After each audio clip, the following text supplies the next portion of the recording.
ফেলছি মেম্বারকে আমার লিয়াকত মেম্বারকে যখন গুলি করতেছে আমরা লিয়াকত মেম্বারকে সরানোর পর উনাতে গুলিটা নিয়ে ফেলছি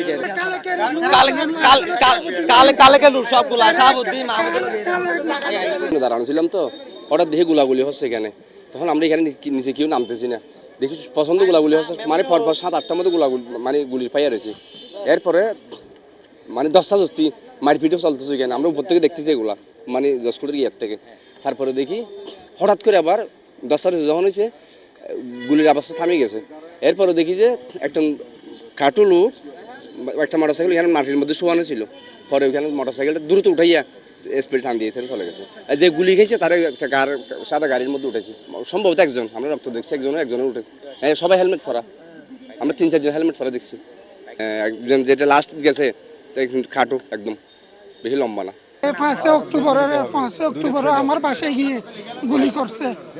তারপরে আজকে এখানে আমার বড় ভাইয়ের হাজিরা ছিল। তারপরে আজকে এখানে এসে আমাদেরকে আমরা যখন এখানে গাড়ি নিয়ে উঠতেছি দরজা খুলছি তারপরে ও এখান থেকে দূরে এসে গুলি করছে। তারপরে আরেকজন এখানে ছিল গুলি করে ও পালিয়ে গেছে গুলি নিয়ে। তারপরে একজনকে আমরা আটকাইছি এখানে। এগুলা মূলত হচ্ছে খালেকের লোকজন এরা বিভিন্ন ওখান থেকে ক্যাম্প থেকে মানুষ আনছে অনেক প্রত্যেক দিন নিয়ে আসে এরা। হ্যাঁ মূলত হচ্ছে ইয়াবা ব্যবসায়ী এরকম ব্যবসা করতে করতে ওখানে ক্যাম্পের ওইদিকে পরিচিত। ও অনেকবার এখানে মানুষ আনে এখানে আমার বাইকে মারার জন্য। আমাকেও 2-3টা মামলা দিছে।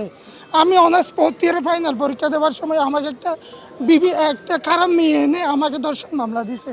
আমার ভাইয়ের নাম লিয়াকত আলী মেম্বার। আমাকে 2-3টা মামলা দিছে। কেন আমি পড়ালেখা করি আমি কেন পড়ালেখা করি আমার ভাইদের সাথে আমরা কেন থাকি এখানে। আমরা কোর্ট থেকে যখন আমার বড় ভাইয়ের হাজিরা ছিল এখানে আসছি। তারপর এখান থেকে গাড়িতে ওঠার সময় তারপর ওখান থেকে দূরে এসে গুলি করছে। তারপর এখান থেকে আরেকজন ওইদিকে চলে গেছে গুলি করে চলে গেছে একজনে। আরেকজন এখানে আমরা 4-5 জনে রেখে দিছি। ওখান থেকে আমার একটা ভাই ছিল স্বাস্থ্য ভাই গুলি খাইছে পায়ে। ও থেকে নেওয়ার সময় গুলিটা কেটে নেওয়ার সময় তারপর ও গুলি করে দিছে। আছে আমার একটা বাইকে দিছি রাখতে দিছি ও হাসপাতালে গেছে আনতেছে। এখানে ওই যে লিয়াকত মেম্বার নামে এক ভদ্রলোক কোর্টে হাজিরা দিতে আসছে এবং তার লোকজন সহ তার প্রতিপক্ষ তাদেরকে অ্যাটাক করছে এটাই আমাদের ধারণা। এবং প্রাথমিক প্রতিপক্ষ গ্রুপটা আমি এখনও কনফার্ম না। সেই প্রতিপক্ষ গ্রুপ অ্যাটাক করে তারা উইদিন 2 মিনিটস 2 থেকে 3 মিনিটের ভিতরে এখানে কিছু গোলাগুলি করে তারা একজনকে নিয়ে গেছে। ওই লোকটাকে এখনও আমরা আইডেন্টিফাই করতে পারি নাই। আর আহত হয়েছে একজন, তাকে হাসপাতাল নেওয়া হয়েছে। আর এখান থেকে 2 জন লোককে আটক করা হয়েছে। এরা লিয়াকত মেম্বারের লোক নাকি প্রতিপক্ষ লোক, তারা যখন পালাইতেছিল তখন আটক করা হয়েছে। আর এখানে স্পটে কিছু ব্যবহৃত গুলির খোসা এবং একটা ম্যাগজিন এগুলো পাওয়া গেছে, এগুলো জব্দ করা হয়েছে।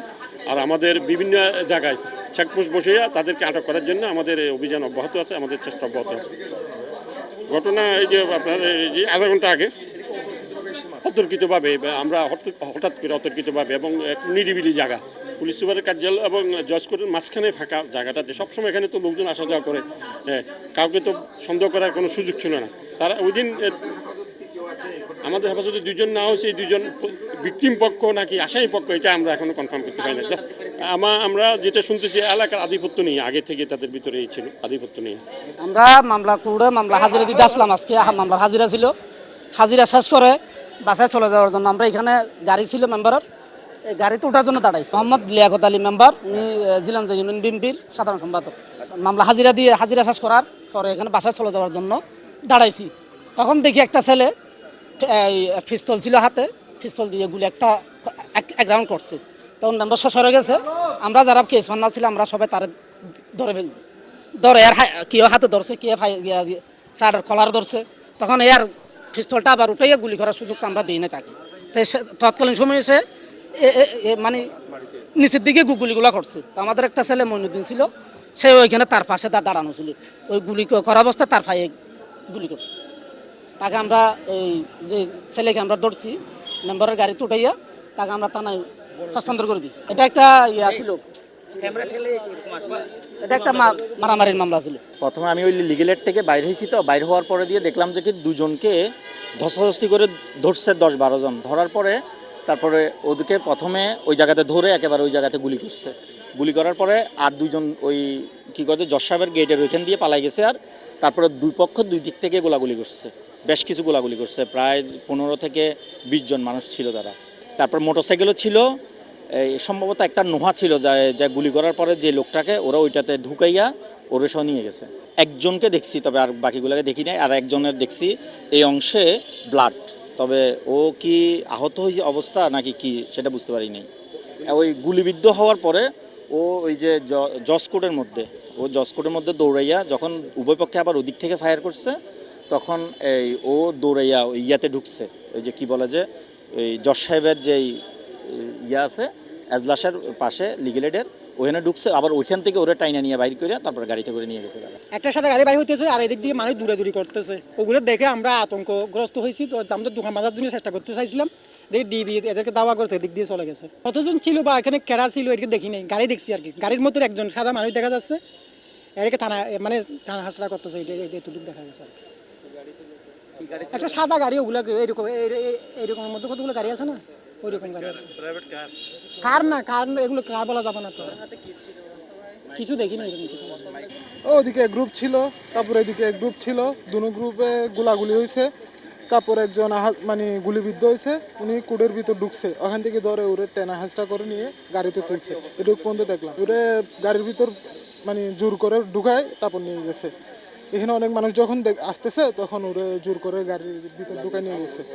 এই ধরেন আধা ঘন্টা আগে, 20 মিনিট আধা ঘন্টা ওরকম। তো ভাই কিছু খেয়াল হয় না, এমনি 8-10 জন মতো ছিল দুনো গ্রুপে। যে আমরা কিছুক্ষণ আগে শুনতে পারলাম আমাদের যে জুলাইয়ের রাজবন্দী যে আমাদের সহপাঠী, ওনাকে গুলি করার জন্য হত্যা করার উদ্দেশ্যে কি দুষ্কৃতিকারীরা এখানে আসছিল।